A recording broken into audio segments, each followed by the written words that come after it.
इस वीडियो में हम लोग जानेंगे उन 7 इंपॉर्टेंट पैरामीटर्स के बारे में जो म्यूचुअल फंड एनालिसिस करने में आपका मदद करेगा।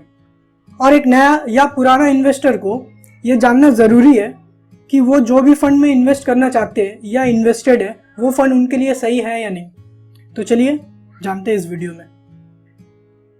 कोई भी फंड सही है या नहीं ये पता चलता है कि वो अपना बेंचमार्क को बीट कर पा रहा है कि नहीं। हर फंड का अलग अलग बेंचमार्क होता है और इन म्यूचुअल फंड को अपना बेंचमार्क को बीट करना पड़ता है। बेंचमार्क बेसिकली है क्या? बेंचमार्क वो पासिंग मार्क्स की तरह है जिसको पार करना ज़रूरी है।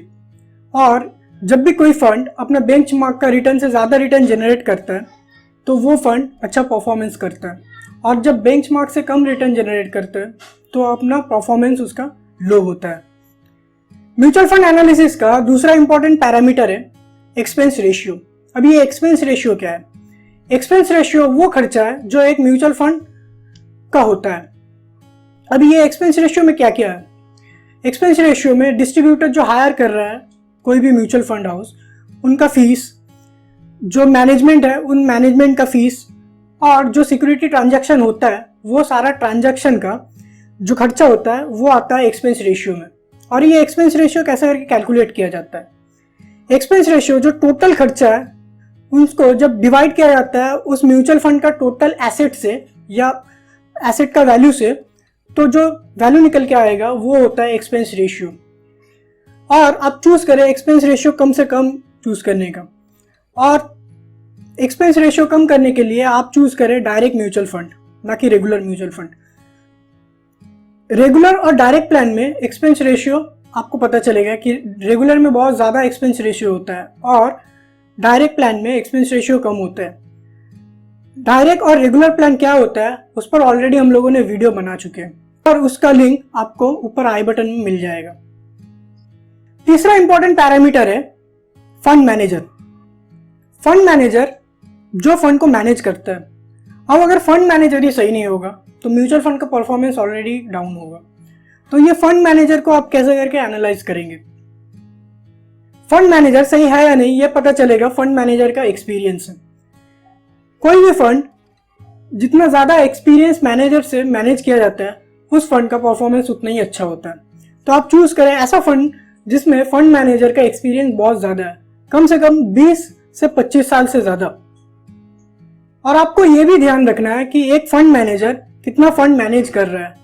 अगर एक फंड मैनेजर एक से ज़्यादा म्यूचुअल फंड मैनेज कर रहा है तो उनके लिए ये बहुत ही कॉम्प्लिकेटेड हो जाएगा कि सारा म्यूचुअल फंड को ट्रैक करना, और इससे आपका जो मेन फंड है उस पर इम्पैक्ट पड़ सकता है।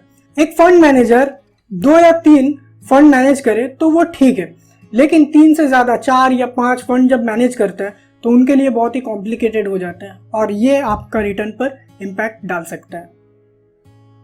चौथा इंपॉर्टेंट पैरामीटर है क्रेडिट रेटिंग। क्रेडिट रेटिंग उन लोगों के लिए है जो लोग डेब्ट फंड में इन्वेस्ट करना चाहते हैं। डेब्ट फंड बॉन्ड और गवर्नमेंट सिक्योरिटीज से डील करता है। अब ये बॉन्ड क्या है और इनका रेटिंग ही क्या है?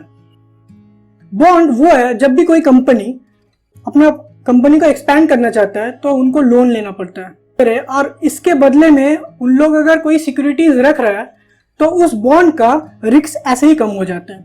और जब वो अपना कोई सिक्योरिटीज नहीं रखता है तो उसका रिस्क बहुत ज़्यादा बढ़ जाता है। अब इस रिस्क और रिटर्न में बहुत सारा रेटिंग एजेंसी इन बॉन्ड्स को रेटिंग देता है, और ये रेटिंग AAA से लेकर D यानी डिफॉल्ट तक होता है। अगर कोई डेब्ट फंड गवर्नमेंट बॉन्ड्स पर डील करता है तो वो फंड बहुत ही अच्छा है, तो वो फंड में आप आंख बंद करके इन्वेस्ट कर सकते हैं, क्योंकि ये माना जाता है कि गवर्नमेंट बॉन्ड्स रिस्क फ्री होता है और वो कभी भी डिफॉल्ट नहीं होता है। आप ऐसा फंड चूज करें जिन सब फंड में ये रेटिंग AAA हो या AA हो, और उन सब फंड से दूर रहिए जो B या BB हो या फिर उससे कम। पांचवा इंपॉर्टेंट पैरामीटर है शार्प रेशियो। अब ये शार्प रेशियो क्या है? शार्प रेशियो ये बताता है कि कोई भी फंड जितना रिस्क ले रहा है उससे ज़्यादा वो रिटर्न जनरेट कर रहा है या फिर उससे कम रिटर्न जनरेट कर रहा है। और शार्प रेशियो किसी भी कैटेगरी फंड में 2 फंड में कंपेयर करने में मदद करता है। फॉर एग्जाम्पल दो फंड है, फंड 1 और फंड 2, और दोनों का ही रिटर्न 10% है। तो आपको कैसे पता चलेगा कि कौन सा फंड सही है? दोनों ही तो 10% का रिटर्न जनरेट कर रहा है। यहाँ पर आपको मदद करता है शार्प रेशियो। फंड 1 का अगर शार्प रेशियो 1.2 है और फंड 2 का शार्प रेशियो 0.9 है तो फंड 1 बेहतर है।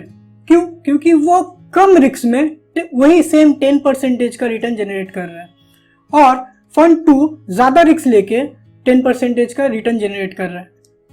तो आप चूज करें ज्यादा से ज्यादा शार्प रेशियो, यानी एक से ज्यादा शार्प रेशियो, तो आपको रिटर्न ज्यादा मिलेगा, वो भी कम से कम रिस्क में।